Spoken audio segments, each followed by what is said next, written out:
मुख्यमंत्री एकनाथ शिंदे हे शरद पवारांवर टीका का करत नाहीत, तसंच मुख्यमंत्री एकनाथ शिंदे आणि शरद पवारांची आघाडी होणार का, या प्रश्नावर एकनाथ शिंदेंनी अगदी बेधडक उत्तर दिले।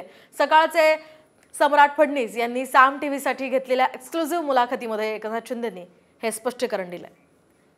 महाराष्ट्राच्या या निवडणुकीच्या काळामध्ये विशेषतः राष्ट्रवादी काँग्रेस पक्ष, शरदचंद्र पवार पक्षाच्या शरद पवारांनी सुद्धा तुमच्यावर टीका टाळली आणि तुम्ही सुद्धा कधीही पवारांवर टीका केली नाही। काय मी कशाला टीका करू? मी कोणावर टीका नाही करत। जो माझ्यावर टीका करतो त्याला मी उत्तर देतो, पण कशाने देतो? कामाने उत्तर देतो। आरोपाला मी 2 वर्षात कधी त्यांच्या खालच्या लेवलच्या म्हणजे खालच्या पातळीवर जे माझ्यावर आरोप केले त्याच्यावर मी उत्तर दिलं नाही त्यांना। मी काम करत गेलो। लोक म्हणाले, अरे हा तर किती आरोप केले तरी विचलित होत नाही।